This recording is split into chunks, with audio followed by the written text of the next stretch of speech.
Selamat malam teman-teman semua. Salam sehat sejahtera buat teman-teman yang bergabung ke Forum Metamind edisi bulan Mei 2025. Nggak berasa ya, tahu-tahu sudah mau mid-year. Kayaknya kita baru celebration ya, tahun baru gitu. Dan dengan berbagai liburan panjang dan sekarang kita sudah hampir di penghujung Mei.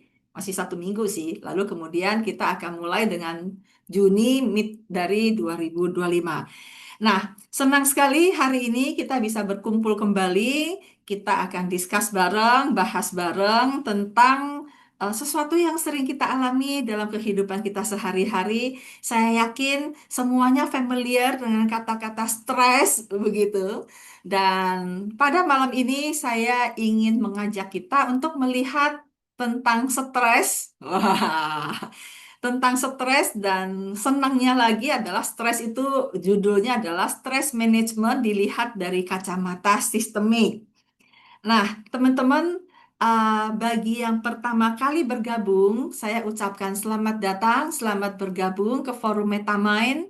Boleh tahu teman-teman, sekiranya berkenan untuk menyalakan videonya, tak kenal maka tak sayang. Jadi kalau ngeliat wajah tuh saya bingung gitu loh ya. Tapi kalau lihat wajah, ada yang senyum, ada yang lucu, atau ada yang serius gitu kan. Saya jadi tahu ya bagaimana untuk kita bisa ngobrol bareng gitu. Terima kasih bagi yang telah menyalakan videonya, Bu Deborah dan juga Bu Sinarwati begitu.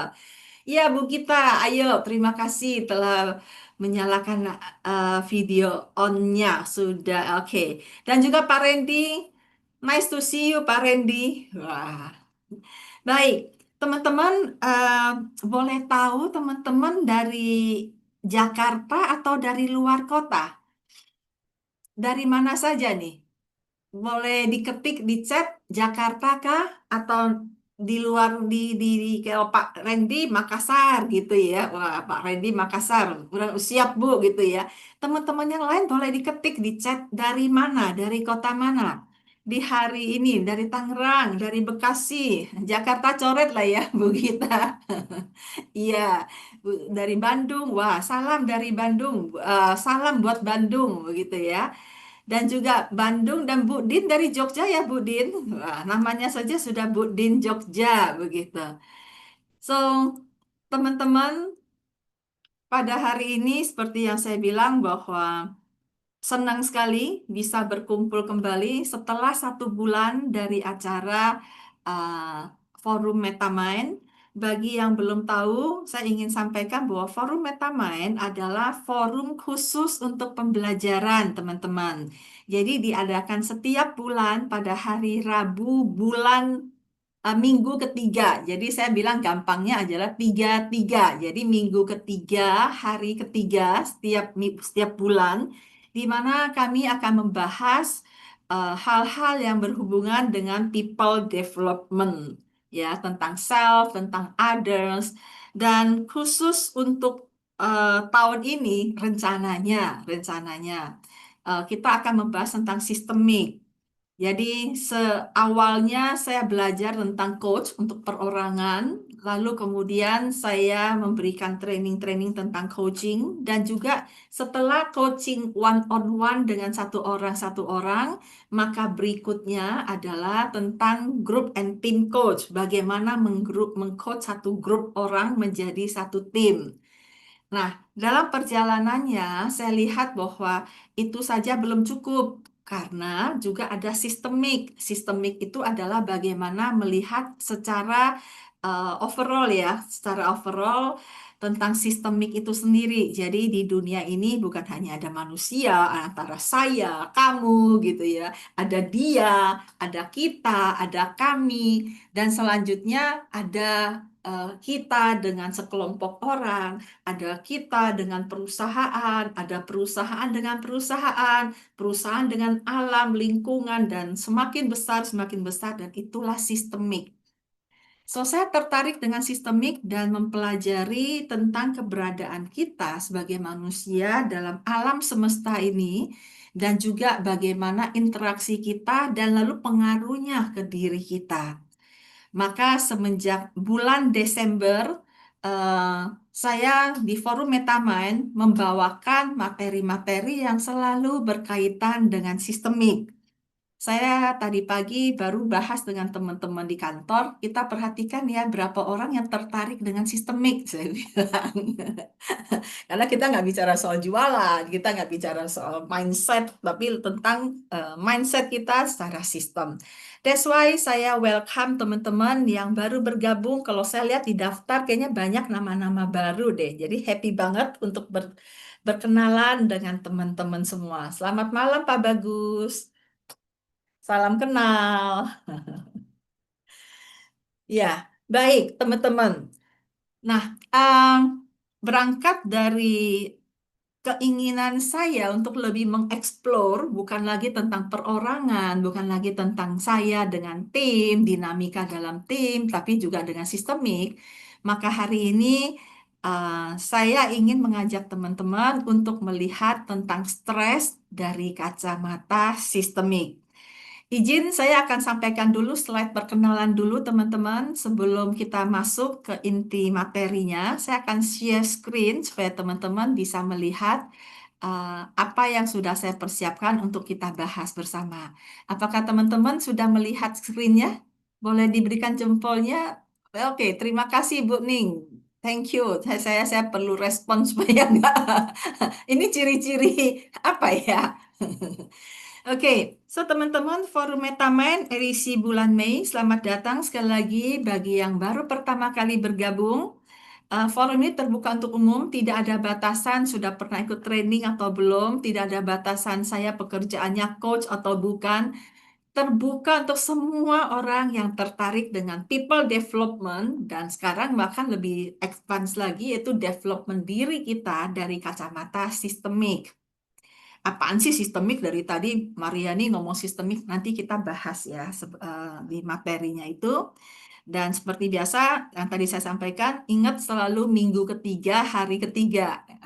Setiap bulan minggu ketiga, hari ketiga Rabu, waktu kita jam 7.30 sampai jam 9 dan tujuannya adalah belajar dan diskusi bersama.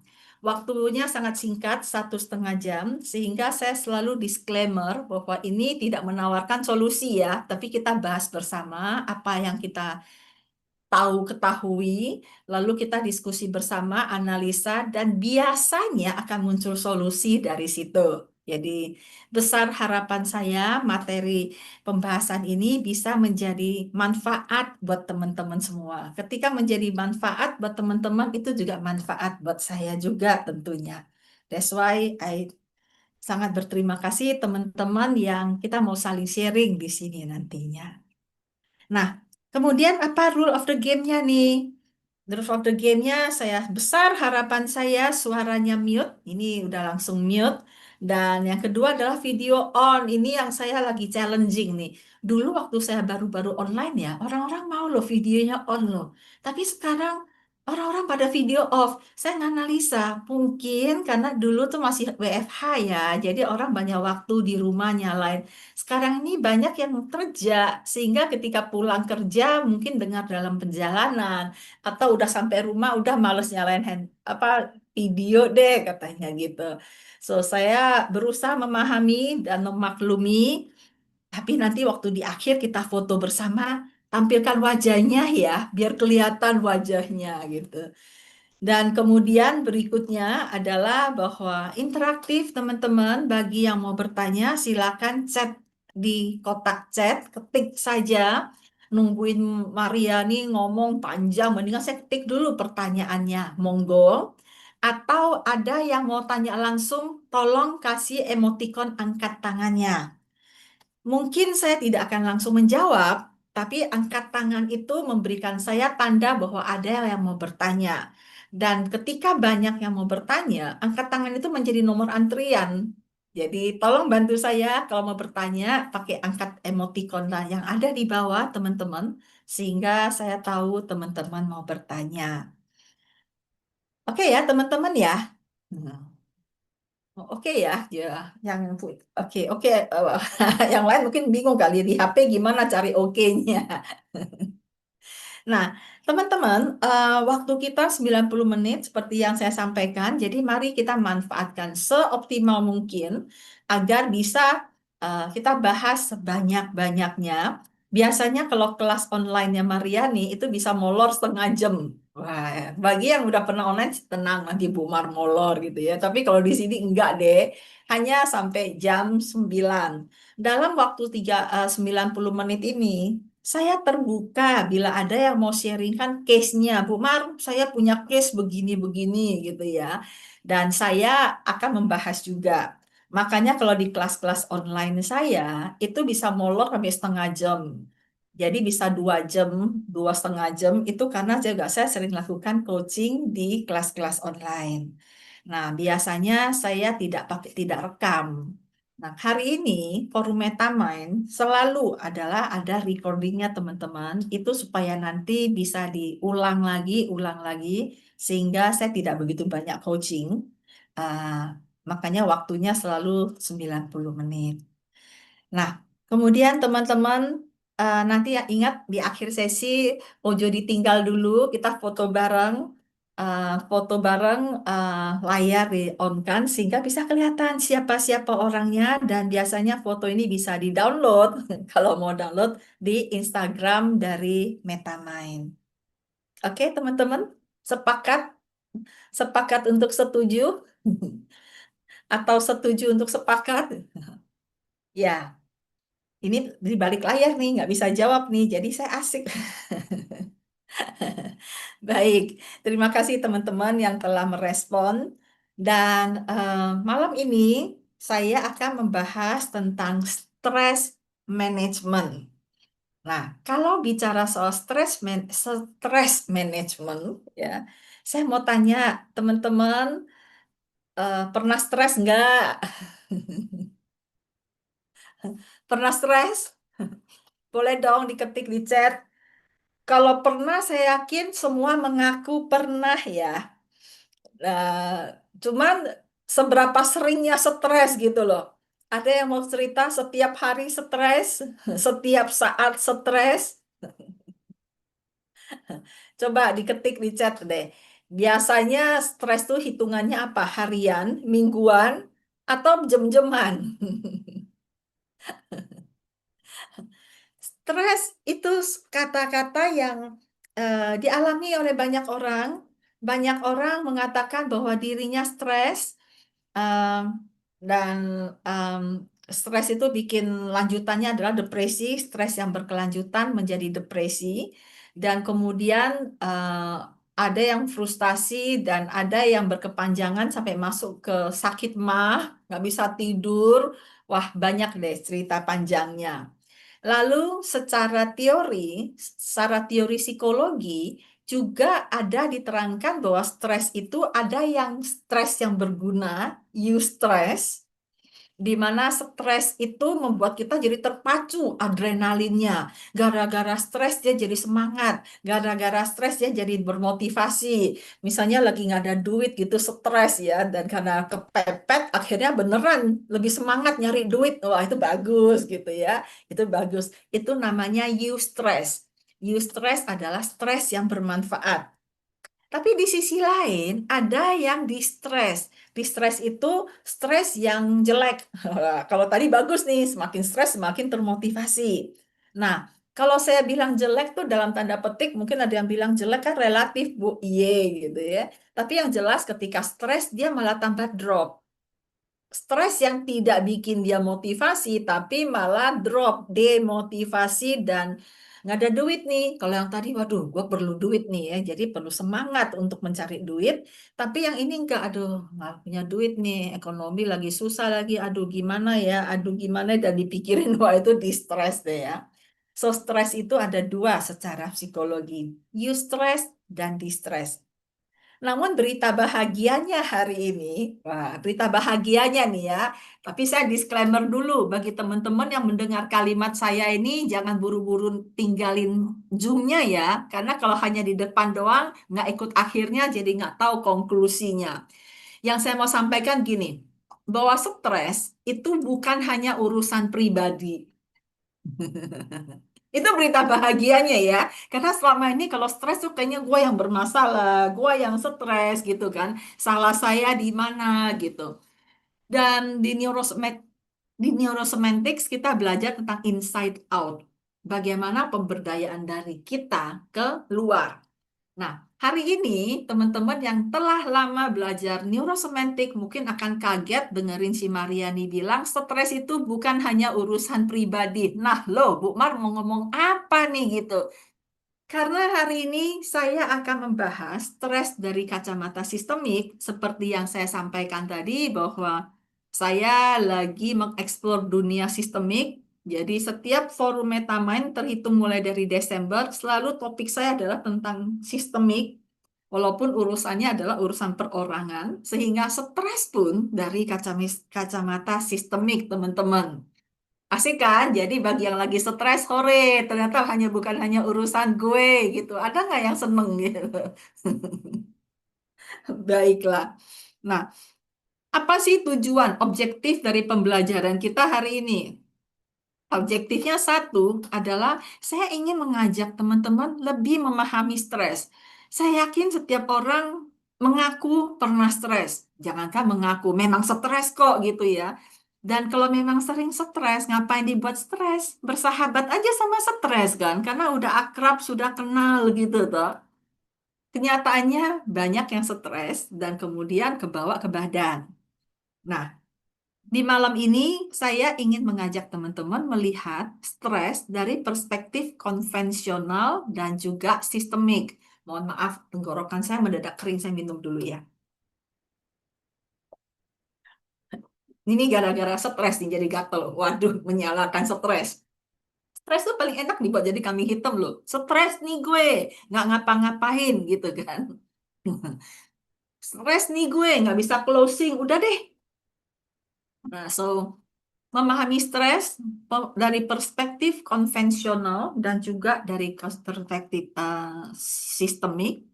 Lalu yang kedua, saya ingin mengajak kita menggali sumber stres dari berbagai level sistemik. Ini berarti setiap orang yang ada di Zoom ini perlu ngaku dulu lagi stres atau enggak. Kalau nggak stres, kita nggak bisa melihat sumbernya dari mana. Waduh, kok jadi maksa sih? Enggak. Kalaupun nggak stres, berbahagialah. Tapi nanti kita akan kenali stres apa ya kita ya. Kita lagi stres apa ya? Sambil saya ngomong, teman-teman lagi mikirin stres apa ya gitu ya. Dan yang ketiga adalah memberi alternatif solusi yang lebih menyeluruh dan berkelanjutan. Ini gara-gara saya melihat tentang fenomena dari stres itu sendiri, bahwa setiap orang stres, bisa stres, ya toh, dan setiap orang mengaku mengalami stres. Mengaku itu bisa jadi dia biasa-biasa aja. Jadi ketika dua orang bercerita nih, yang satu bilang, "Gua stres berat," gitu ya. Yang satu, "Apa stres lu?" Ketika udah cerita-cerita, "Ah, biasa aja." Maka saya bilang mengaku stres karena beratnya beban itu relatif. Bagi yang satu udah berat banget gitu, yang satu bilang, "Ah, biasa aja lu ngaku-ngaku stres," katanya. Nah, lalu saya perhatikan ketika saya coaching stres seseorang yang memberi topik tentang stres dan kemudian dengan berbagai cara stress management, kok balik lagi gitu. Di neurosemantics kita belajar, nanti saya akan membahas tentang pemaknaan, tentang frame gitu ya. Tapi ada satu yang missing gitu loh. Ada satu yang missing. Dan dilala, stres itu menjadi satu excuse buat seseorang untuk nggak perform. Stres gue, tidur ah. Stres gue makannya banyak, kerja ntar aja dulu daripada stres buntu gue gitu kan. Dan em, somehow itu menjadi excuse saya bilang, ya, excuse. Nah, penasaranan saya yang iseng adalah bahwa kalau memang kita udah begitu akrabnya dengan stres, berarti kita udah lebih kenal stres itu sendiri dong. Dan kalau kita udah kenal, nggak perlu kita takuti dong. Nggak perlu kita keluhkan, kita jalankan saja gitu. Nah, kenyataannya stres manajemen tuh laku tuh. Banyak yang mencari gitu ya. Dan kemudian banyak yang nggak perform dengan atas nama karena dia lagi stres. Dan bahkan orang-orang yang sudah ditangani stresnya, itu balik maning. Paham ya balik maning ya? Stres lagi, stres lagi. Missing pointnya di mana sih? Apa sih yang missing? Nah, disinilah kemudian saya melihat bukan lagi dari perorangan, tapi saya berusaha melihat dari sistemik untuk lebih memahami apa yang sebenarnya terjadi sehingga seseorang mengalami stres. So, disinilah malam ini kita membahas, ini pertama kalinya saya membahas tentang stress management dari kacamata sistemik. Jadi berbahagialah teman-teman yang ikut malam ini dan yang barusan mendengar Mariani bilang stres itu bukan urusan pribadi, tapi sistemik. Boleh tertawa, tapi jangan pergi dulu ya. Nanti dibilang forum Metaman Mariani ngomong gitu, tapi nanti di akhirnya kita akan dapat sudut pandang yang lebih lengkap. So, teman-teman berangkat dari objektif tiga hal ini, saya ingin mengajak teman-teman untuk mulai aktifkan pikiran dan perasaan masing-masing. Oke. Dan kemudian aktifkan jari tangan masing-masing. Tolong diketik di ruang chat. Apa satu hal yang paling kamu streskan minggu ini? Monggo ditulis. Apa stres yang paling disetreskan minggu ini? Monggo, saya akan stop share, ingin membaca chat room. Teman-teman yang udah ngetik, apa ya yang paling stres, yang paling bikin stres minggu ini? Minggu ini berarti dari Rabu lalu sampai hari ini. Wah, oh, saya baru baca. Ini ada yang bilang stresnya tiap hari, lumayan, pernah, lagi sedang stres, bagus gitu ya, cocok deh gitu ya. Cocoknya bukan cocok seterusnya, tapi cocok kita bahas bersama. Mari teman-teman, saya menunggu ruangan chat. Apa? Ada yang bilang merasa banyak dimanfaatkan. Oke. Ada nggak yang bilang, oh anak ujian? Iya, itu perasaan emak-emak tuh kalau anak ujian, mamanya yang pusing ya. Bosan rutinitas. Nah, lo punya rutinitas stres ya, Budin ya. Oke. Saldo rekening, itu gue banget tuh. Saldo rekening mulai menipis ya, Bu Resti ya. Oke. Dan Pak Randy, manajemen pengambilan keputusan dan menemukan mana yang paling prioritas dikerjakan dan bisa dilakukan. Ya, oke. Lalu ada yang tulis berantem terus sama pasangan. Oke. Ada lagi yang lain? Ayo dong. Stresnya apa? Biar saya tahu di stresnya ada yang urusan pribadi, ada yang urusan anak, ada yang urusan perusahaan, ada lagi yang lain yang stres. Kalau yang sekarang banyak dikeluhkan oleh para orang-orang bisnis adalah bisnis lagi drop. Kalau yang kerja sih asik ya, gaji jalan terus ya. Yang bisnis yang kalang kabut gitu, itu yang katanya bikin stres. Ada juga yang bilang dia stres karena berat badan nggak kurus-kurus, nggak turun-turun katanya. Nah, ini dari Teh Mimin, saya ikut belajar online, tapi malah merasa kok tambah sibuk, jadi belum sempat belajar. Saya ibu rumah tangga, Bu. Wah, asik dong ibu rumah tangga, tapi rajin belajar. Nah, ini menarik nih. Saya belajar online, tapi merasa tambah sibuk. Sibuk apa, Teh Mimin, gitu kan? Jadi belum sempat belajar. Maksudnya udah belajar online, tapi sibuk urusan lain, jadi nggak bisa belajar yang online gitu ya, Teh Mimin ya? Baiklah, ada lagi yang lain, ada lagi yang lain. Monggo, monggo. Nah, sudah cukup? Nggak ada lagi stresnya? Nanti ditambahin ya. Oh, sibuk pekerjaan rumah tangga. Oke, sulit menentukan prioritas pekerjaan. Oke, ya. Emang kalau rumah tangga tuh pekerjaan nggak ada habis-habisnya, nggak ada habis-habisnya. Ya, dan tapi ya itu, ibu berbahagia, tetap semangat ikut belajar online. Kayaknya stres itu menjadi judul utama.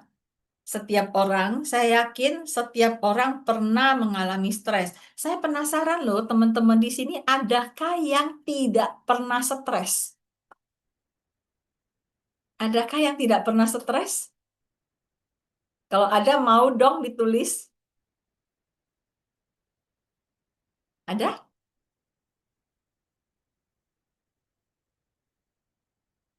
Saya tunggu nih, sampai 3. Satu, dua, 3. Nggak ada. Mungkin ada kali ya yang sedang nyetir sehingga tidak bisa mengetik. Saya berasumsi demikian. Well, anyway, kalau nggak pernah stres mungkin udah gile. Baiklah Pak Bagus, sampai segitunya ya. Oke, baik. Nah, teman-teman, saya ingin mengajak teman-teman untuk melihat apa itu stres ya. Jadi karena ini judulnya adalah stres management dilihat dari kacamata sistemik, maka pertama saya akan membahas tentang stres itu sendiri dulu, terutama dari kacamata neurosemantics. Kalau tadi saya sudah bahas tentang kacamata dari psikologi. Nah, dari neurosemantik seperti apa? Lalu saya akan membahas tentang kacamata sistemik itu apa? Karena banyak orang yang masih kurang familiar dengan sistemik. Nah, setelah itu baru saya akan gabungkan stres dari kacamata sistemik. Oke, teman-teman, kita lanjut. Ada yang mau bertanya, teman-teman, sampai di sini? Kalau mau bertanya, monggo, langsung saja. Lanjut. Baiklah, kalau gitu. Nah, teman-teman, saya akan share screen lagi supaya kita bahas dari screen. Nah, apakah teman-teman sudah melihat screen saya? Oke, sip. Terima kasih Bu Ning yang sudah memberikan saya tanda. Nah, kalau tadi saya tanya, apa satu hal yang paling stres yang kamu streskan minggu ini? Tadi teman-teman sudah menjawab, terima kasih. Maka sekarang saya akan mengajak kita semua untuk melihat apaan sih stres itu. Stres. Apa definisi stres menurut neurosemantik? Tulisannya terlalu kecil ya? Oke, apa definisi stres? Nah, stres menurut neurosemantik, ada yang belum tahu neurosemantik by the way? Neurosemantics itu adalah NLP.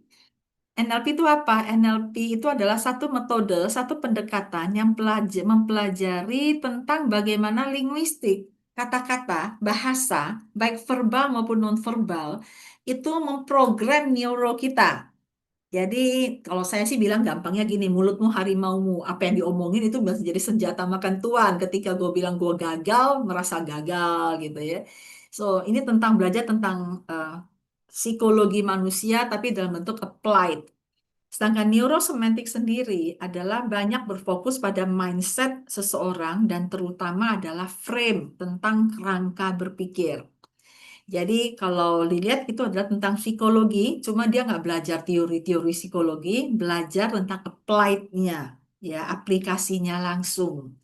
Nah, di neurosemantik sendiri, kalau secara keseluruhan fokus utamanya adalah coaching, belajar coaching. Jadi kami ada kelas practitioner dan APG untuk menjadi coach profesional.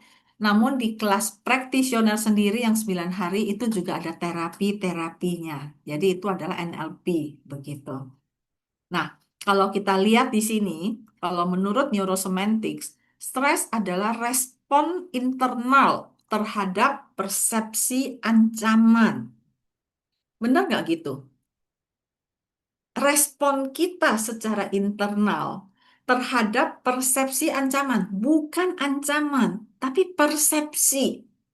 Jadi ada sesuatu yang kita persepsikan itu mengintimidasi.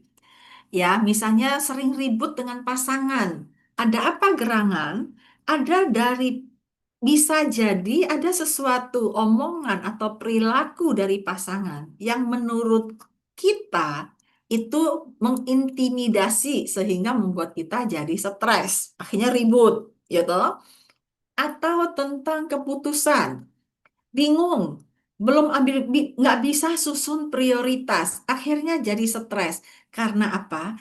Karena ada perasaan terintimidasi kalau tidak ada keputusan bagaimana gitu. Nah, saya mau cerita lagi tentang mendadak ingat tentang insomnia. Teman-teman tahu insomnia? Nggak bisa tidur, ya. Dan saya pelajari sebagian besar dari orang yang insomnia itu karena takut nggak bisa tidur.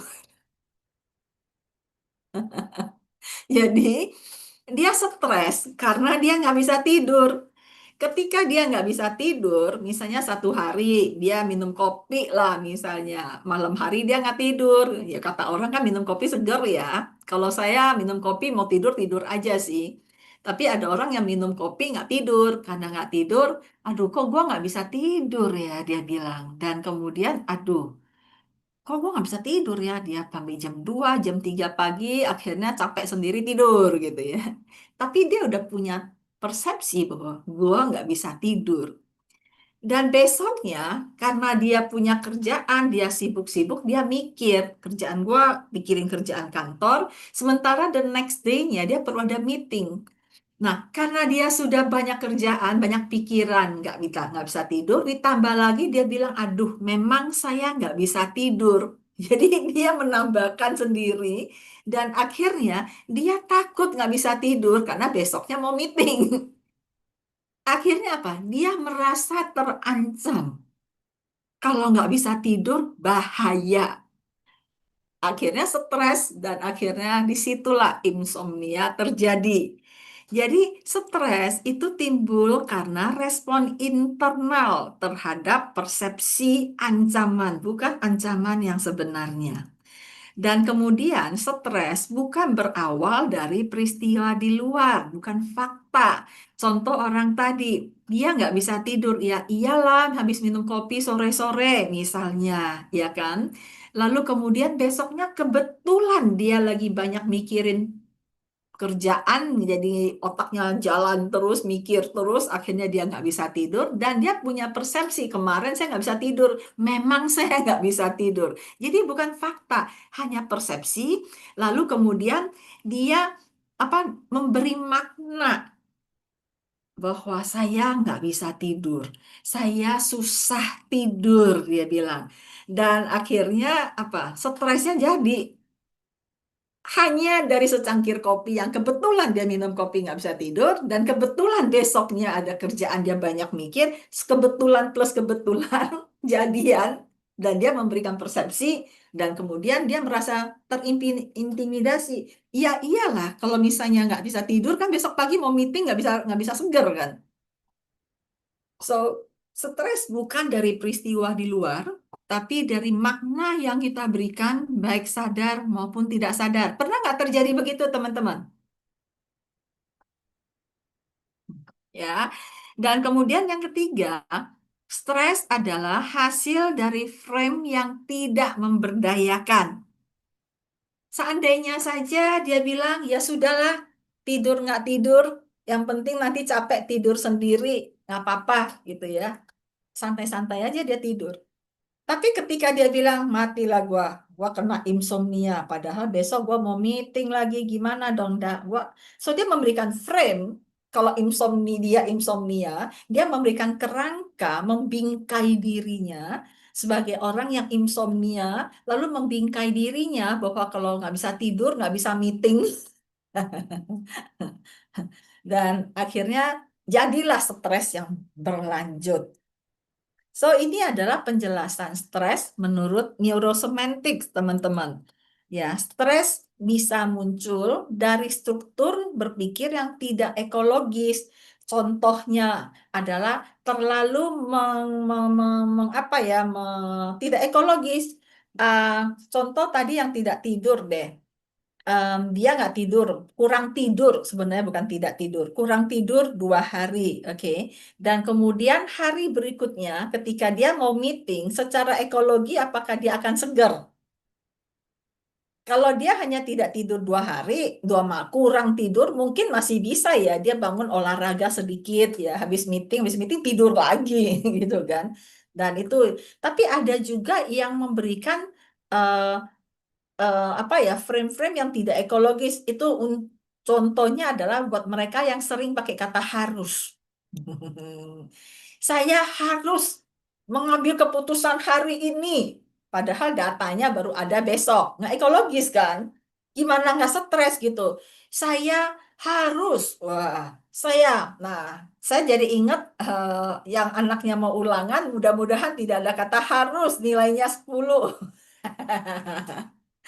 Stresnya karena harus nilainya 10 gitu ya. Nah, atau misalnya yang agak ekologis itu adalah eh, ini dolar lagi naik nih ya. Pokoknya dolar besok 15.000, padahal hari ini 16.400-an kan. Itu kan nggak ekologis. Aduh, itu benar-benar stres deh. Jadi teman-teman, inilah penjelasan dari neurosemantik tentang stres itu sendiri. Nah, sambil melihat dari contoh-contoh, dari definisi stres ini, saya belum akan tutup layar, jadi masih ada di sini. Teman-teman coba bandingkan deh, cocokkan dengan stres yang sedang dialami. Betul nggak sih? Gara-gara ini, saya cerita ada teman saya, ini nggak tahu tadi Mbak Putri, Bu Putri yang cerita soal nemenin anak ulangan ya. Tapi seandainya ada was-was nih, kalau anak ulangan nilainya jelek, itu jadi ancaman. Ancamannya kan nanti nggak naik kelas. Yang dipikirin itu kan. Akhirnya mempersepsikan itu sebagai ancaman, akhirnya jadi stres sendiri. Gara-gara nilai ulangannya. Memikirkan nilai ulangannya. Anak lagi nggak disampingkan ya Bu ya? Nggak bisa nguping kan ya? Saya kasih tahu, kalau mau dapat nilai bagus, banyak orang nyontek. Jadi, nilai bukan menjadi satu patokan sebenarnya, tapi itu yang membuat orang jadi stres, ya. Dan teman-teman yang tadi ada tentang keputusan misalnya. Nah, keputusan itu ada apa dengan keputusan menjadi stres? Apa karena salah keputusan atau keputusan yang dianggap nggak cocok, nggak benar, lalu dipikirkan akan ada ancaman. Dan karena akan ada ancaman, diperkirakan maka mulai stres. Betul begitu teman-teman yang ada stresnya dalam hal apa keputusan atau tentang apa lagi tadi ya yang stres lagi ya. Coba saya baca chatnya deh. Untuk baca chat saya perlu keluar dulu. Oh, oke. Ah, oh iya ada tulisan dari Bu Gita. Ah, saya belum terlalu tahu neurosemantik. Nggak apa-apa. Nanti bisa kunjungi website kita untuk mendapatkan gambaran. Ada yang bertanya gimana berpikir ekologis? Berpikir ekologis itu adalah berpikir yang seimbang, yang patut, yang layak. Misalnya saja, eh, misalnya saja adalah kayak tadi deh, anak-anak ulangan deh ya, Bu Putri minjem ya. Berharap ulangannya 10 misalnya. Padahal waktu ada pelajaran ini dia nggak masuk misalnya. Ketika diterangkan nggak bisa. Nah itu kan nggak ekologis kalau dia dapat nilai bagus. Kecuali dia ada les pelajaran misalnya. Itu ekologis.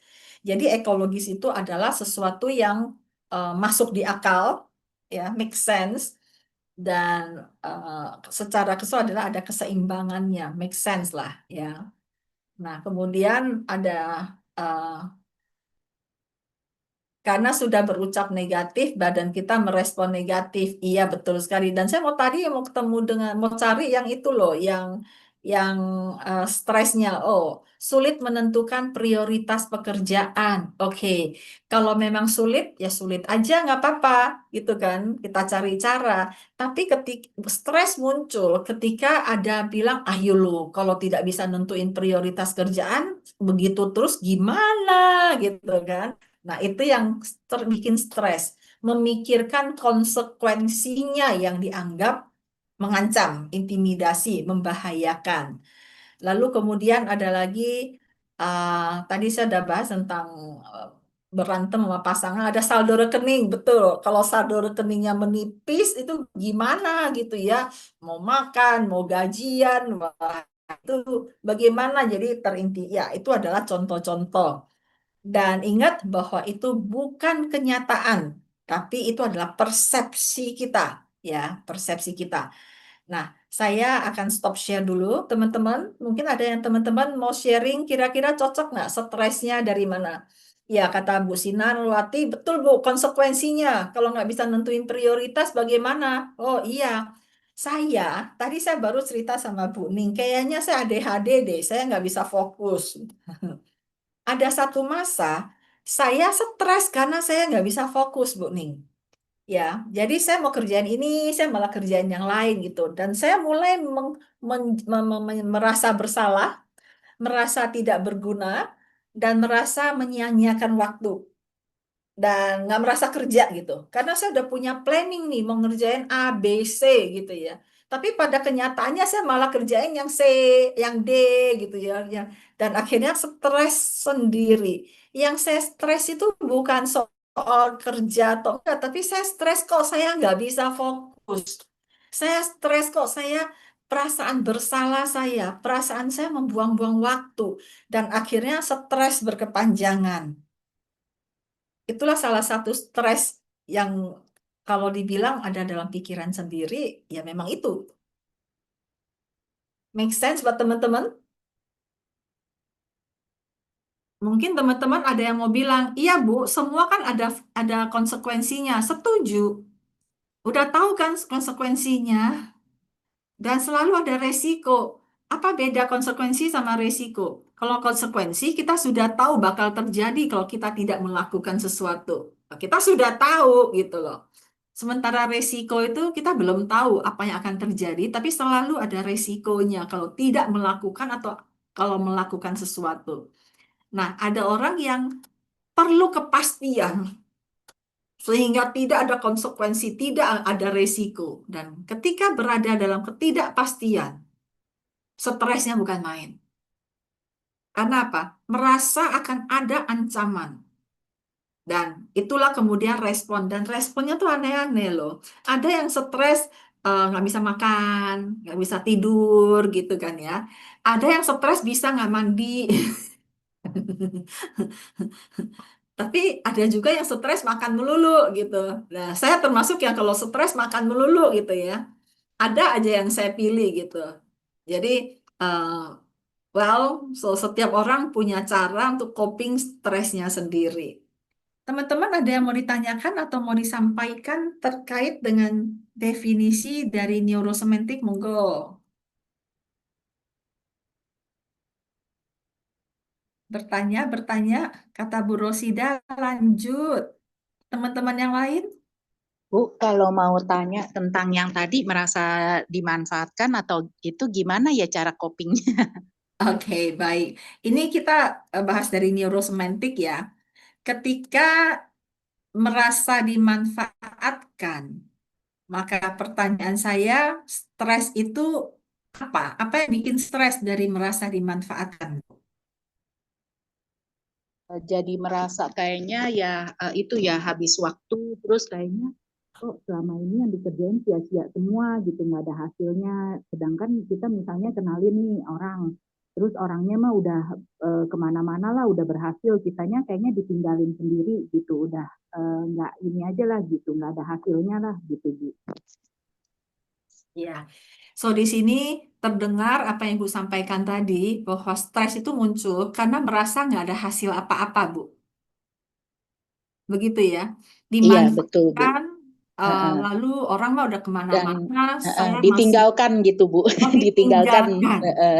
Oke, dan so, maaf ya Bu, saya pakai kata-kata gaul ya Bu ya. Uh, Iya. so what gitu loh kalau ditinggalkan Bu. Jadi maksudnya kita ini bukan kita juga maksudnya mengenalkan atau membuat suatu jaringan itu kan pasti intinya kita mau supaya ada komunitas atau supaya ada maksudnya kegiatan atau bahkan untuk mungkin menambah penghasilan gitu. Tapi setelah kita kenalkan kitanya jadi nol gitu, sedangkan mereka udah jalan sendiri gitu Bu. Jadi Mm-mm. hasilnya ya kemana-mana sih Bu. Jadi nggak ada ini juga nggak ada pemasukan dan nggak ada ini Bu, nggak ada hasil gitu. Iya. So, Mm-mm. dari nggak ada pemasukan, komunitas yang diharapkan tidak terbangun, seakan-akan jadi tidak ada hasil. Dan dari tidak hasil ini, maka ada perasaan terancam. persepsi ya, Iya, telah iya, menyia-nyiakan waktu, membuang waktu. Tadi saya dengar bagaimana tentang nggak ada hasil tadi. Itu yang membuat ibu stres. Begitu ya, Bu? iya, iya betul.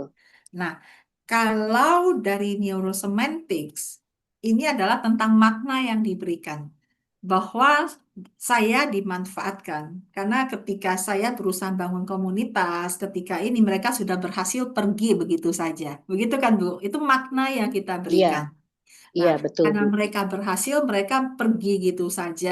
Saya membuang-buang waktu dan akhirnya muncullah frame kerangka berpikir bahwa saya dimanfaatkan.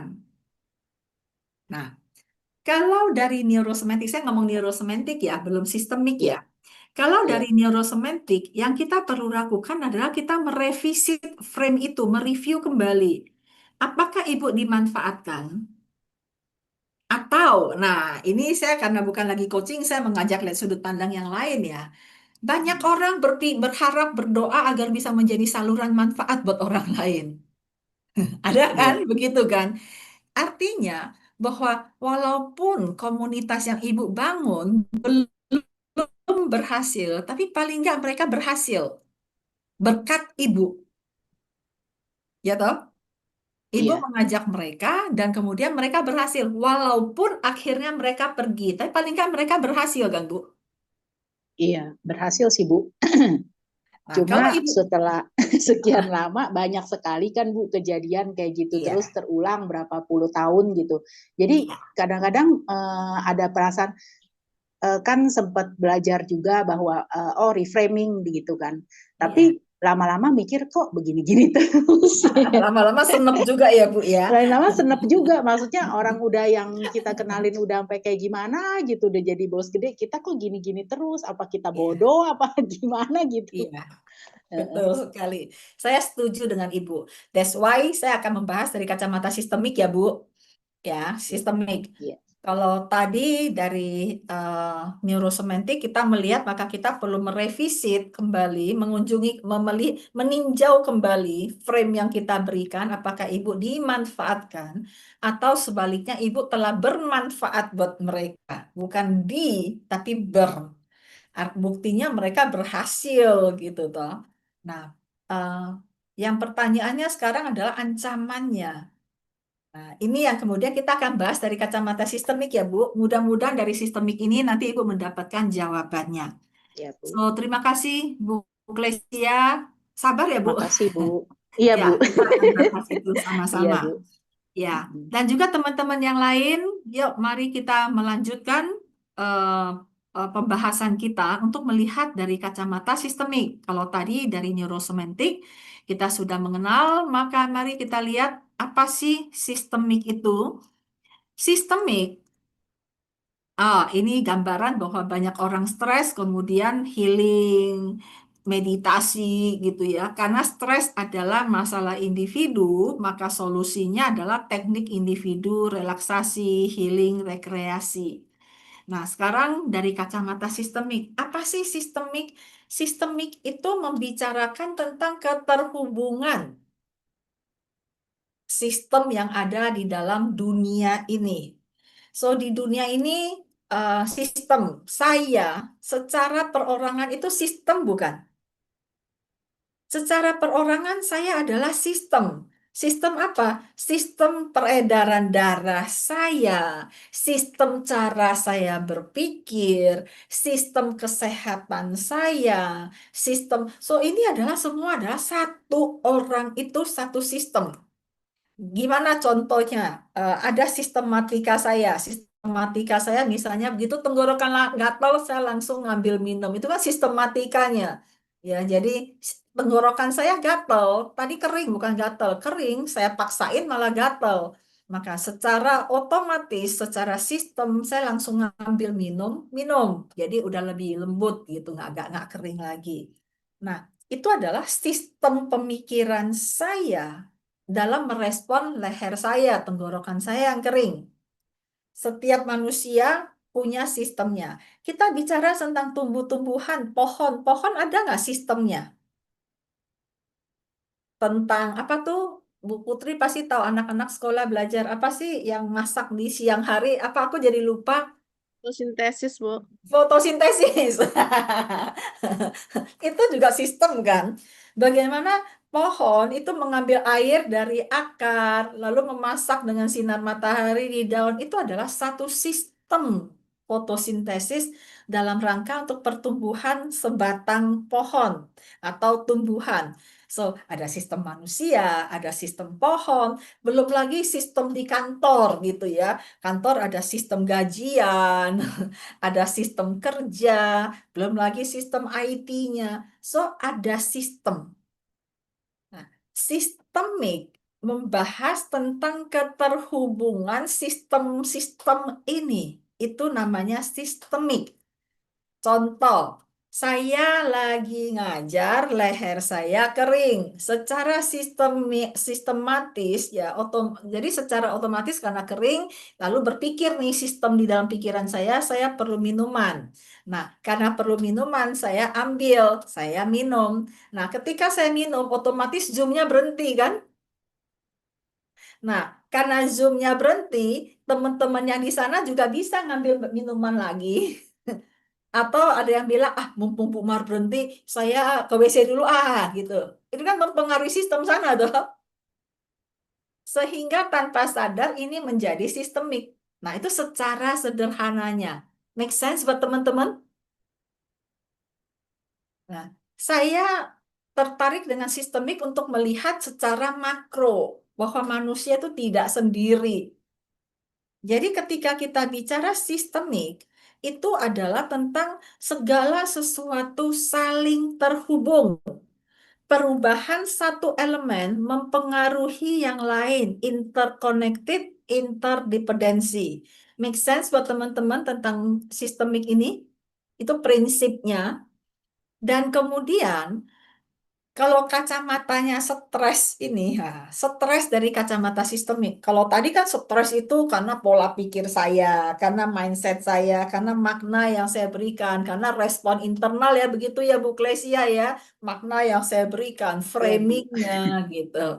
Nah, sekarang saya ingin mengajak teman-teman melihat dari kacamata sistemik. Kacamata sistemik yaitu hasil dari interaksi sistemik, lingkungan kerja, relasi, budaya, peran, ekspektasi. Nah, ketika Bu Klesia cerita tentang membangun tim ya, saya berandai membangun komunitas, berarti bukan hanya pribadi mindset yang stres ini karena merasa ditinggalkan, merasa dimanfaatkan. Ada komunitas, ada lingkungan orang-orang yang telah belajar atau telah berkembang dan kemudian pergi. Pergi adalah yang dilakukan, tapi mereka juga ada sistem mereka sendiri. Mereka belajar, mereka bertumbuh, kemudian mereka pergi. Ya, juga ada selain itu saya nggak tahu ada produk apa yang sedang dilakukan. Kalau misalnya di MLM kan ada produknya gitu kan. Nah, produknya kan mereka pergi berganti produk kah atau berganti program kah? Nah, itu ada yang terlibat di dalamnya. Saya ambil contoh, misalnya Bu Putri, aku minjem ya Bu, tentang mikirin anak-anak ulangan di sekolah gitu kan. Kalau secara pribadi, saya stres. Bagaimana kalau nanti nilai ulangannya jelek? Bagaimana kalau nanti em, apa em, dia nggak naik kelas gitu. Dan karena udah mikirin begini, maka saya drill dong anak saya dong. Saya tanya, dia jawab, tanya jawab bisa begitu. Tapi ingat bahwa ketika ulangan, saya waktu saya ngajarin anak saya latihan drill tanya jawab, dia udah bisa soal ulangan dia bisa. Itu adalah interaksi ibu sama anak. Besok ketika di sekolah, dia sudah berada di sistem yang lain. Dia udah bisa nih, tapi begitu lihat ibu gurunya mendelik, dia langsung hilang lagi semuanya. Bisa kan? Begitu mendengar kata ulangan, udah langsung deg-degan lagi karena dia secara sistemik ada faktor lain yang mempengaruhi dia. That's why saya ingin mengajak teman-teman melihat dari kacamata sistemik. Sebenarnya yang dialami itu bukan hanya dirimu seorang yang terlibat dan membuatmu mengharu biru atau persepsi lah, makna lah, frame. Tapi saya ingin mengajak kita melihat secara sederhana tiga sistem yang ada di luar, yang berinteraksi dengan kita. Yang pertama tadi jelas bahwa adalah fisik dan psikis. Fisik itu misalnya lagi nggak sehat juga gampang stres. Kurang tidur, baperan gitu ya, karena ada pengaruh hormon. Betul nggak teman-teman? Kurang tidur bawaan stres ya, terlalu lelah, baperan gitu.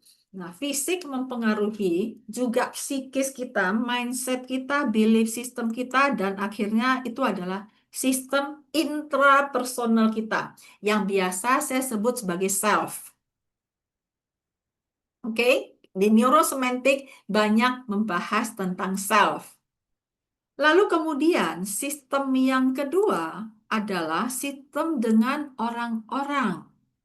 Dan ini bicara soal komunikasi dan relasi. Ini adalah sistem interpersonal. Orang dengan orang. Kalau tadi yang dibilang berantem dengan pasangan, itu adalah orang dengan orang. Ketika bicara soal anak ulangan, itu orang sama orang bukan sih ya? Kayaknya enggak deh, ada soal ujian. Udah ada barang lain, bukan hanya orang dengan orang ya.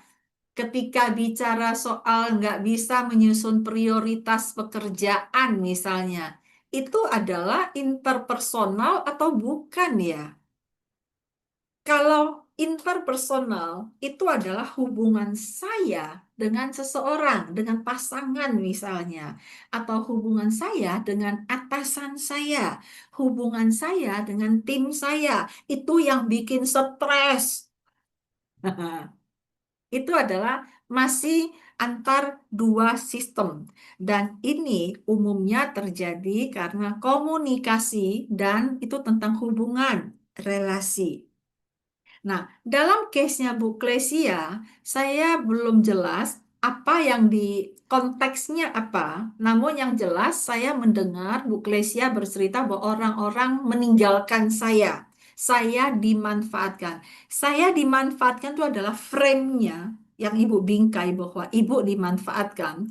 Isinya adalah karena sudah diajarin, mereka udah bisa, berhasil, mereka pergi. Jadi terkesan oleh saya itu adalah tentang hubungan ibu sama orang-orang yang ibu harap menjadi komunitas. Make sense buat teman-teman semua? Nah, tapi apakah hanya dalam hal case-nya Bu Klesia, apakah hanya tentang saya dan orang itu? Tentang hubungan dengan pasangan yang berantem terus. Apakah tentang saya dengan pasangan saya? Jangan-jangan ini ribut bukan soal pasangan saya dengan dia, tapi soal sesuatu misalnya. Udah dibilang jangan beli, dia beli barangnya mahal begitu. Kesel banget misalnya. Nah, untuk itu ada sistem yang lebih besar. Sebenarnya saya mau bilang ini adalah sistem interconnected. Cuman saya tulisnya eksternal. Nah, eksternal ini itu bicara soal organisasi. Jadi ketika Bu Kresia bicara soal saya dengan tim saya, itu bukan lagi dengan satu orang. Bukanlah bisa jadi komunikasi, bisa jadi soal hubungan, bisa jadi juga soal organisasi. Ya, bisa jadi juga soal lingkungan, bisa jadi soal alam semesta, bisa jadi tentang produk yang dijual, bisa jadi tentang program yang dicanangkan. Jadi ada banyak faktor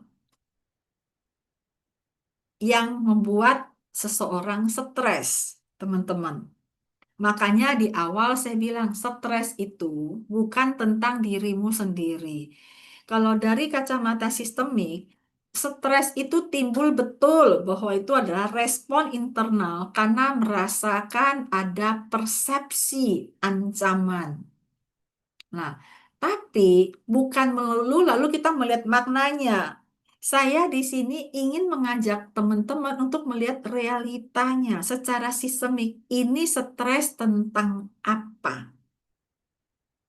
Oke, saya stres mau anak-anak mau ulangan. Emang ada apa? Iya, kalau nilainya jelek gimana? Oke, kalau nilainya jelek ya pelajari lagi loh supaya besok bagus. Nanti kalau nggak naik kelas gimana? Nah, kalau memang dia nggak bisa ngerti pelajarannya, ya nggak naik kelas. Tapi kan jadi malu. Oh, ini mikirin soal malu kalau nggak naik kelas. Atau, ya tapi kan kita jadi bayar uang sekolah 1 tahun lagi. Oh, ini mikirin soal uang. Nggak gampang kan cari duit, apalagi sekarang bla bla bla bla bla. Itu ngomong soal udah sistemik. Ya. Nah, kemudian ketika kita menganalisa stresnya kita, maka kita tahu apa yang perlu kita perbaiki. Make sense buat teman-teman? Jadi sekian lama melihat bukan melihat ya, menangani stres, saya melihat bahwa bukan hanya sekedar kita merubah makna, bagaimana kita mereview kembali tentang frame kita, tapi kita perlu melihat secara realita. Sebenarnya apa sih yang kita hadapi yang membuat kita stres atau yang kita streskan. Nah, sampai di sini dulu, saya stop dulu ya teman-teman. Oh, ada satu pertanyaannya. Dari sistem mana stres kamu paling sering muncul? Nah, teman-teman, coba dilihat. Yang paling sering bikin muncul stres itu apa? Ada yang bilang, saya tuh hidup itu santai aja tuh, nggak stres. Tapi saya paling stres kalau ketemu sama doi. Itu adalah tentang interpersonal, tentang dengan orang. Ya, jadi Ibu ini tadi sistem sel tubuh tentang fisik ya, mungkin itu ya. Lalu kemudian sering terjadi Bu sama anak saya tentang apa ya stresnya ya. Em, ada ya, memang sebagai orang tua kita sering was-was mikirin masa depan anak gitu ya. Kita maunya apa, dia lakukan apa gitu ya. Lalu kita stres. Saya juga begitu dan somehow ketika lagi udah stresnya berkelanjutan mulai mikir yang saya streskan apa sih? Yang saya streskan adalah khawatir mau jadi apa dia nanti. Saya streskan masa depan seperti apa nanti. Harusnya kan begini, harusnya kan begitu, ya toh. Dan kemudian kita merasa konsekuensinya itu mengancam, tidak sesuai dan somehow jadi membahayakan, somehow menakutkan, bukan membahayakan, menakutkan. Dan akhirnya kita jadi kebawa stres sendiri. Nah, itulah yang kemudian kita perlu amati. Yang lain bagaimana? Stresnya kebanyakan kemana? Interpersonal kah? Atau interconnected dengan sistem yang lebih besar? Ayo, saya ingin dengar pendapat teman-teman. Monggo. Ayo, mari ditulis chat room. Kalau ada yang mau bertanya, silakan. Saya ingin mendengarkan cerita teman-teman sambil nanti saya ke tempatnya Bu Klesia ya habis ini. Organisasi sosial. Nah, Bu Klesia ada cerita. Ini menyangkut yang tadi yang merasa dimanfaatkan ya, Bu. Ya Bu, betul Bu. Jadi lebih banyak ke sistem sosial sih ya Bu, karena besar kan itu lingkupnya Bu. Mhm. Oke. Sistem sosial ya. Jadi Ibu bukan dimanfaatkan, tapi tentang sistem sosial. Eh, kalau kayak gitu bilangnya apa ya Bu? Jadi misalnya satu grup orang-orang gitu, satu organisasi gitu loh Bu. Itu Mhm. maksudnya dimanfaatkannya jadi satu satu kelompok gitu loh Bu. Mhm. Seperti gitu bilangnya interpersonal atau masuk ke organisasi ya Bu? Nah, ini kita perlu analisa, Bu. Ibu ingin membangun komunitas, dan komunitas ini Ibu mengajak beberapa orang, pastinya ya, Bu ya. Dan Iya. ini tentang jualan kah, cari duit bareng, atau sosial bareng, Bu? Jadi sebenarnya gini Bu, sosial nih misalnya oh saya kenal dia, terus dia bilang minta kenalin dong ke si A gitu. Oh Hmm. ya udah, pertama kan awalnya kita berpikir oh ya kita bisa bermanfaat nih buat orang gitu kan. Ya udah kita kenalin ke si A ke sini. Jadi saya tuh database banyak Bu, misalnya ada 40.000 ada berapa gitu. Jadi saya si ini kenalin nama si ini kenalin nama si ini gitu.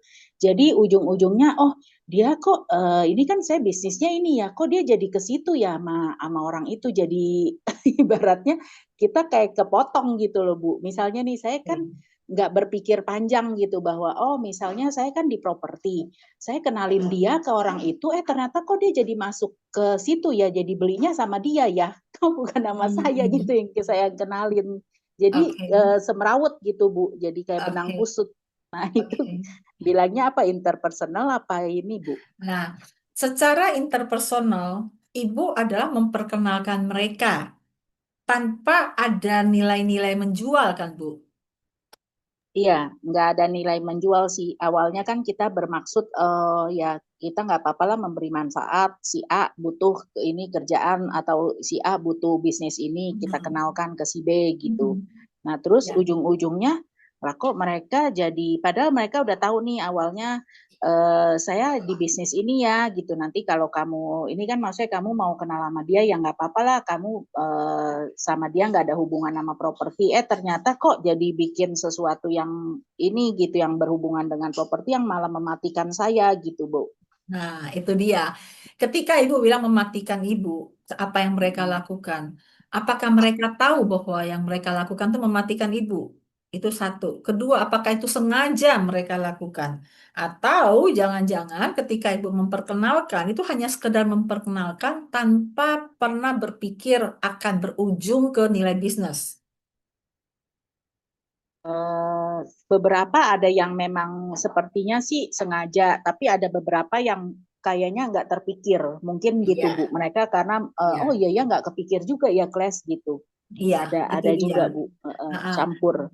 betul. Makanya dalam hal ini Ibu yang bisa analisa apakah ini perihal komunikasi. Mm-mm. Komunikasinya nggak jelas, dianggap sebagai ya temenan aja, saling diperkenalkan, tapi nggak jelas nih bahwa ternyata bisa jadi crash, yaitu maka Iya, komunikasi. Atau yang bisa jadi relasi juga, karena diperkenalkan mereka jadi akrab, akhirnya mereka pasti beli dengan yang lebih akrab dong. iya. Nah, itu karena relasi.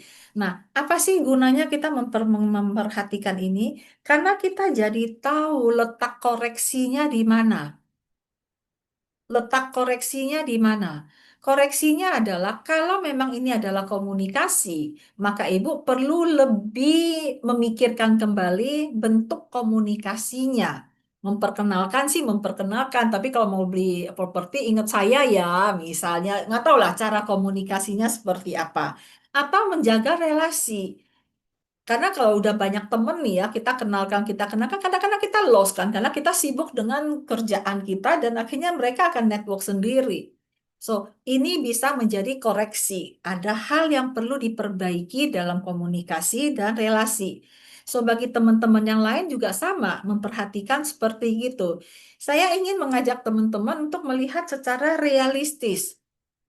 Stres itu gara-gara apa? Ada di sistem yang mana yang perlu kita perbaiki? Bisa jadi sistem intrapersonal, bisa jadi interpersonal, bisa jadi sistem eksternal, bahkan bisa jadi interconnectionnya. Interconnectionnya mungkin saya nggak bahas malam ini karena itu kompleks. Tapi paling nggak kita tahu dulu ada di mana. Nah, Bu Kresia, silakan berpikir lebih lanjut. Saya akan membahas pertanyaan dua teman yang lain dulu ya, Bu Kresia, sampai Bu Kresia Ya. menganalisa. Baik, makasih Bu. Ya, terima kasih. Nah, dari Bu Resti, kalau yang tadi, misal saldo menipis, yang merasa terancamnya karena jadi takut tidak bisa menunaikan orang-orang sekitar.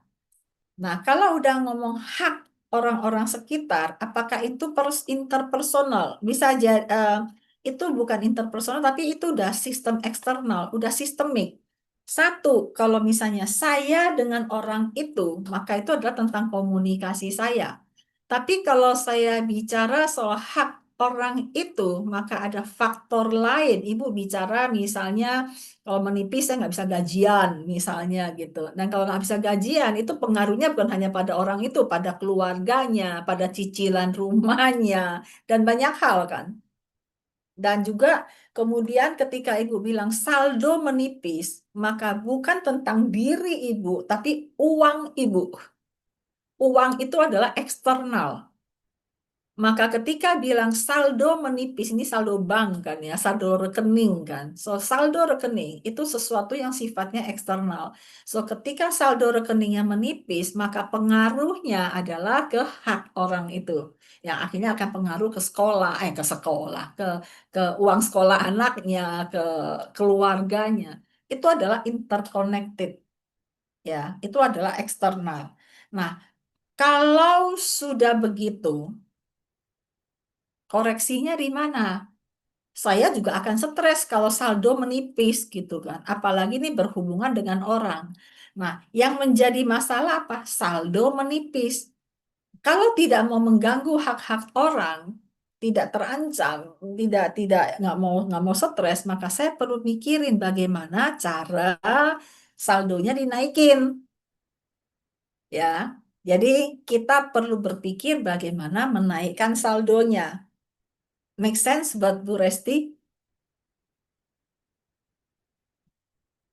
Oke, sip. Ya, ini sebenarnya analisa sih ya, logika sebenarnya. Saya membawakan ini supaya teman-teman yang lagi stres, jangan berlarut-larut dalam stres.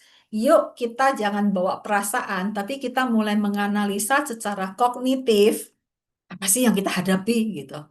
Ketika udah tahu apa yang kita hadapi, ada yang perlu kita perbaiki, kita perbaiki. Ya, saya akan lanjut ke Ibu Gita. Mungkin dari eksternal dulu kali ya, Bu. Awalnya lingkungan, pressure dari keluarga. Terus jadi internal antara saya dengan pasangan. Lalu bawa ke stres intrapersonal. Iya, iya, itu sering terjadi. Nah, indahnya, wah, kok ngomong indah ya? Orang stres kok indah. Tapi kalau dari kacamata sistemik, ya, bagusnya, nggak mau indah, nggak mau bagus lagi, adalah Bu Gita tahu bahwa mungkin dari eksternal dulu, keluarga nggak setuju atau pressure dari keluarga.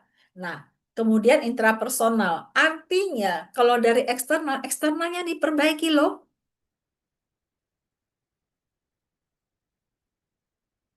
Misal saya berandai-andai nih, berandai-andai.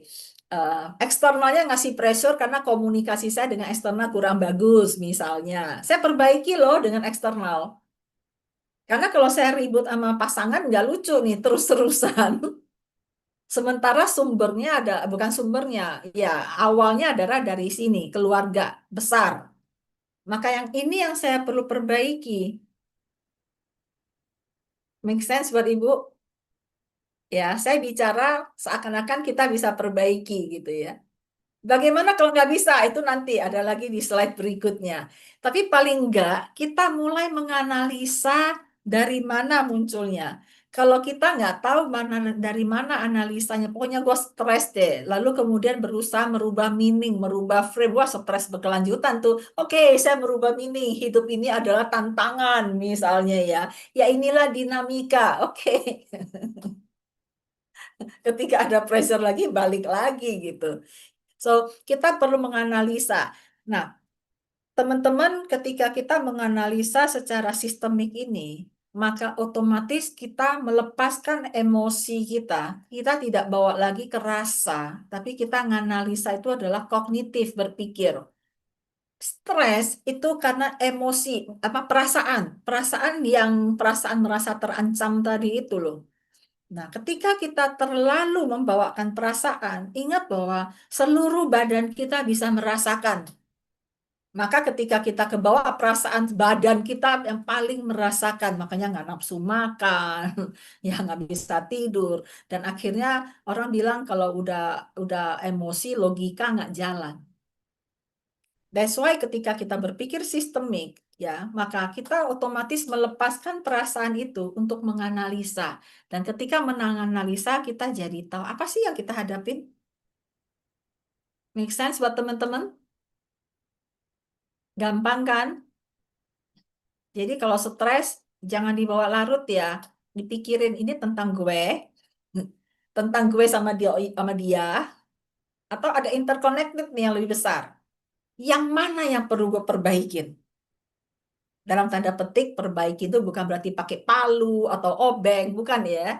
Tapi yang perlu kita review kembali untuk kita rekonsiliasi. Make sense buat teman-teman semua? Nah, kalau sudah, saya akan lanjut lagi slide berikutnya. Ini sebenarnya adalah kesimpulan. Kesimpulan ini sebenarnya lebih kepada bagaimana kita melihat bagaimana ya dalam menghadapi stres ini. Um, Pertama adalah bahwa ketika kita stres, bahwa ingat stres adalah sinyal dari sistem yang perlu dipahami, bukan sekedar ditenangkan. Teman-teman yang belajar neurosemantik akan bilang, kita kan belajar inside out, ini kok jadi terbalik. Iya, saya mengajak kita semua outside in.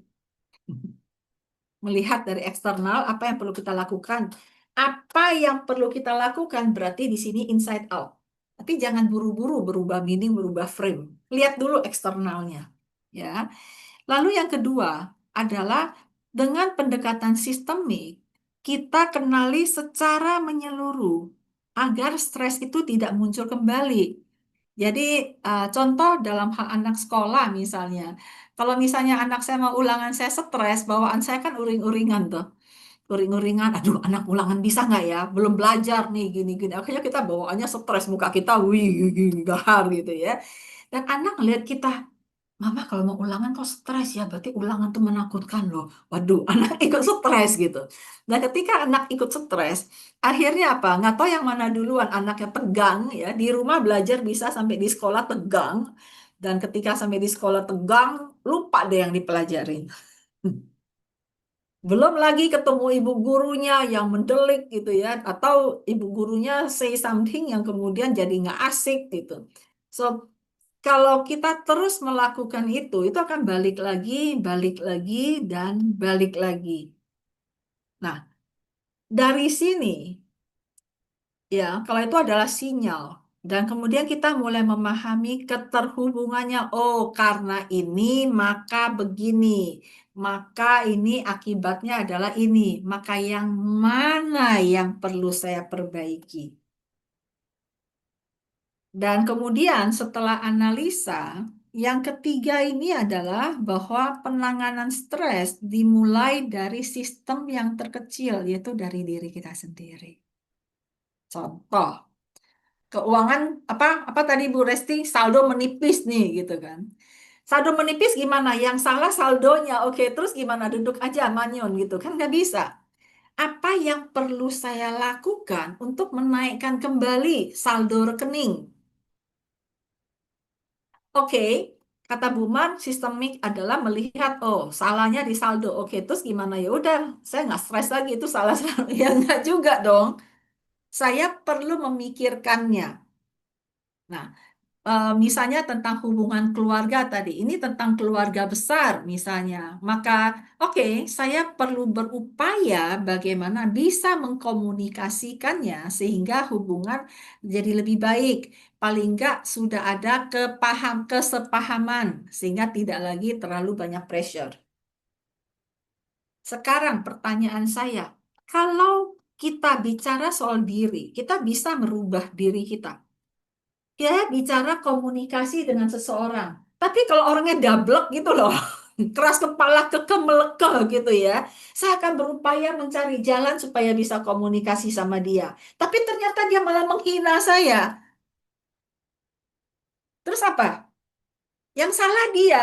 Terus gimana? Cakar-cakaran? Ya enggak.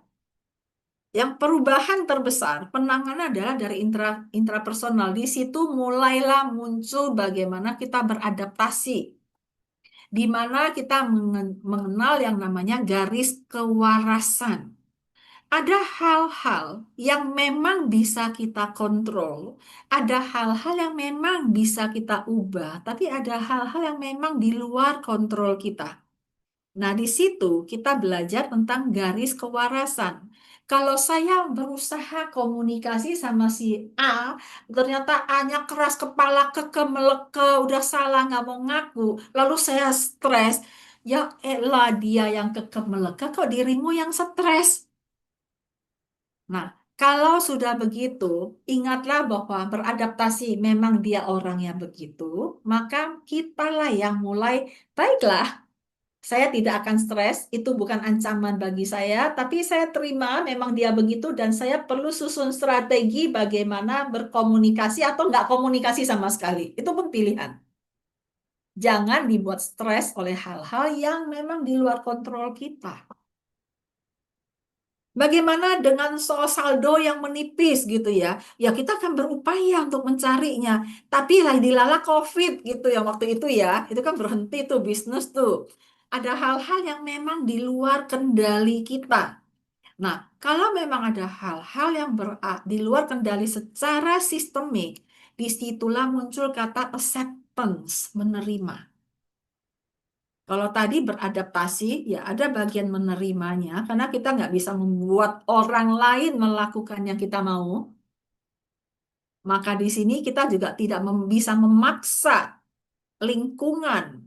Ya, kita bisa berupaya. Tapi kalau memang lingkungan ada keadaan yang memang di luar kontrol kita dan nggak bisa sesuai dengan apa yang kita mau, maka ada kata acceptance, menerima. Somehow ngomong itu gampang menerima gitu ya. Tapi banyak hal yang kita nggak bisa terima. Nah, kalau memang kita nggak bisa terima, terus kita mau apa? Let's say Ibu Klesia, bahwa Ibu memang dimanfaatkan gitu ya. Terus kita mau ngomong apa? Oke, karena saya dimanfaatkan, sekarang saya tidak mau lagi bermanfaat. Hmm. Ketika Ibu tidak bermanfaat, bodoh amat dikenali enggak gitu ya. Apakah Ibu akan happy dengan Ibu? Nah, kalau memang tidak happy, apa yang akan menjadi pilihan ibu? Apakah ibu akan membuat orang lain mengunci happiness-nya ibu hanya gara-gara perilaku mereka? So, ketika kita sudah mulai mengenali, kita perbaiki, dan kalau memang itu di luar kontrol kita, belajarlah untuk mulai melihat, berpikir, yang mana kuasa saya, yang mana bukan kuasa saya. Bagi yang belum tahu, di APG, Assessing Personal Genius, kita belajar itu. Namanya Power Zone. Ya. Dan juga kita mulai lebih menghargai diri, belajar menerima ada hal-hal yang memang bukan milik kita. Dalam hal bisnis misalnya, itu jodohnya masing-masing, rezekinya masing-masing, begitu kan. Jadi eh, ya udah, acceptance. Nah, ketika kita acceptance, maka stres kita tuh akan hilang. Karena apa? Karena memang ya udah kita terima. Jadi intrapersonal yang paling kecil dulu yang kita bisa tangani, ya. Dalam hal ini bukan berarti kita tidak boleh merubah makna, bukan berarti kita tidak mereframing, tapi ketika kita mereframe dan kita merubah makna, kita tetap perlu perhatikan apa sih yang kita hadapi sebenarnya. Jangan buru-buru rubah makna, jangan buru-buru kita rubah frame. Kenali dulu apa yang kita hadapi. Make sense buat teman-teman? Jadi kalau tadi saya bilang stres itu bukan urusan pribadi loh, ternyata sistemik. Nah, lanjutannya adalah dari mengenali sistemik ini, ujung-ujungnya adalah memang kita yang perlu mensikapi. Nah, sikapinya dengan cara yang berbeda-beda tergantung konteksnya. Kalau saya pakai bahasa koreksinya bagaimana. Ada hal yang memang kita bisa koreksi, tapi ada hal yang nggak pernah bisa kita koreksi. Di situ muncul kata berani nggak menerima itu. Ada orang bilang saya takut untuk menerima. Bukan soal takut, tapi soal berani nggak kamu menerima. Bahwa itu nggak akan terjadi misalnya. So mudah-mudahan ini bermanfaat buat teman-teman semua. Saya tadi membaca ada dari Pak Aji. Halo Pak Aji, apa kabar? Sedang berada di mana Pak Aji? Kabar baik, Oma. Maaf ini tadi sebenarnya pertanyaan itu dari tadi cuma sinyalnya karena lagi di jalan jadi baru terkirim. Oke, orang Popo. Pertanyaannya adalah bagaimana? Pak Haji mau nanya langsung aja juga boleh loh Pak. Aduh, Ya udah, saya baca kalau gitu. Bagaimana ini jika stres itu di luar kendali kita? tapi secara ada, ya. Memang kalau di luar kendali kita dan itu berhubungan dengan spiritual, maka itu adalah sistemik, maka acceptance, Pak. Kalau berhubungan dengan sistemik dan di luar kendali kita, itu adalah jawabannya adalah acceptance. Terima, ya. Jadi eh, apalagi secara spiritual lebih gampang terimanya, ya. Sehingga emosinya akan hilang. Ya, emosi sih bisa menyenangkan, bisa sedih ya. Tapi stresnya jadi hilang, Pak. Pak Aji. Apakah itu menjawab? Pak Iya, Aji, di mana Oma. itu dia, Pak Aji? Mungkin iya, menerima sih mungkin iya. Itu seperti bukan sebuah apa namanya yang hanya dilakukan saat ini, tetapi mungkin secara secara apa namanya spiritual. Kalau ini konteksnya internal keluarga ya, jadi antara anak dengan orang tua, dengan ibu. Ya mungkin dulu saya sempat kasih apa opsi kalau misalkan memang perlu apa namanya hidup bersama itu saya berharap bisa saya boyong ke Jakarta, misalkan ini yang pernah saya lakukan. Tapi ternyata nggak tahan lama, mungkin karena kalau orang dulu orang Jawa itu saya nggak mau ninggalin kampung terlalu lama gitu. Ingat ayamnya lah, ingat mungkin ingat kelinci dan sebagainya, sehingga itu membuat apa namanya gelisah dan ingin kembali ke kampung. Pak Nah di Haji satu suaranya sisi udah mulai, maaf, suaranya meletup ini, putus-putus apa? ya. Nggak jelas, Pak. Namun kalau saya dengar itu Baik, sesuatu yang mungkin saya seperti mau di sini. berhubungan dengan keluarga ya, Pak Haji ya. Iya, betul. Jadi waktu itu saya juga cari opsi yang lain adalah apakah saya akan kembali ke daerah, tapi satu sisi saya akan berpikir saya di daerah, tapi saya perlu juga pemasukan yang kurang lebih saya bisa menghidupin keluarga saya di kampung. Nah ini menjadi dilematik juga bagaimana saya mengambil keputusan dan pada akhirnya saya tetap berada di posisi berjauhan dengan orang tua. Nah, hal itulah kemudian ketika teringat itu menjadi trigger membuat saya stres. Mungkin nah itu dampaknya kemudian nggak bisa tidur, Iya, mungkin berpengaruh terhadap pekerjaan dan lain hal seperti iya, itu. betul. Dan ini sesuatu yang perlu Pak Haji untuk ambil keputusan sih, Pak. Dan saya lihat itu bukan soal interpersonal, tapi udah sistemik ya. Karena itu berkaitan dengan keluarga, berkaitan dengan aktivitas, berkaitan dengan sesuatu yang sifatnya lebih luar. Lebih luas, bukan lebih luar. Nah, sepertinya itu pernah saya dengar.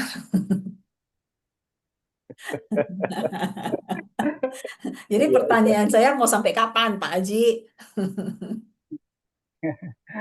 Ya, so iya. acceptance atau lakukan sesuatu.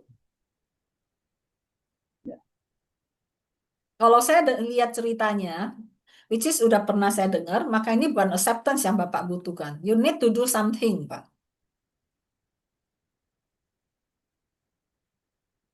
Begitu, Pak Haji? Iya, thank you, Mas.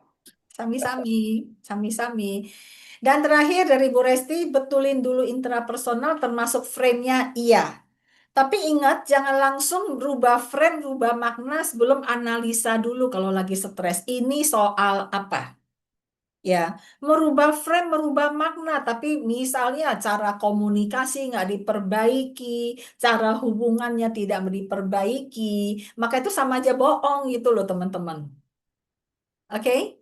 Make sense buat teman-teman semua? Baiklah, waktu juga sudah tinggal 1 menit. Jadi singkat kata, saya akan closing apa yang saya bahas hari ini. Bagi yang terbiasa dengan framing dan makna, mohon maaf kalau hari ini agak kaget bahwa Mariani mengajarkan jangan berubah makna atau framing dulu. Karena kita perlu menganalisa sebenarnya apa yang kita hadapi. Ada sesuatu yang perlu kita tangani dalam rangka stres kita. Jadi jangan hanya internal melulu yang kita tanganin, tapi kita analisa dulu. Dan bisa jadi analisanya adalah salah makna bikin stres. Oke, rubah makna gampang gitu ya. Tapi bisa jadi adalah ada sesuatu yang perlu saya koreksi, perlu saya perbaiki sehingga stres saya hilang. Dengan demikian, kita akan lihat bahwa stres memang adalah respon atas respon internal. Dan itu umumnya adalah perasaan atas sesuatu yang kita anggap sebagai ancaman. Kita anggap ancaman. Lalu ketika kita berada dalam stres, kenali stres itu. Lalu pahami itu apakah internal atau dengan orang lain atau secara sistemik. Dan kalau sudah demikian, maka kita mulai menganalisa apa yang perlu kita koreksi. Dalam rangka koreksi, maka yang paling utama adalah intrapersonal. Yang tadi saya bilang, selain interpersonal koneksi, komunikasi tadi, bisa jadi kita yang perlu beradaptasi. Otomatis merubah frame, merubah meaning kita. Ada juga yang kita perlu acceptance, menerima. Nah, ketika menerima, otomatis frame dan meaning kita juga. Tapi bedanya adalah dengan sistemik ini teman-teman mengenal dulu apa yang kita hadapi sebelum melakukannya. Jadi teman-teman, dengan demikian saya berharap teman-teman bisa berstres ria. Jadi kalau punya stres nggak perlu ditakuti, dihadapi aja, ditangani, dianalisa dianalisa dulu, dihadapi, dianalisa, lalu ditangani. Oke teman-teman?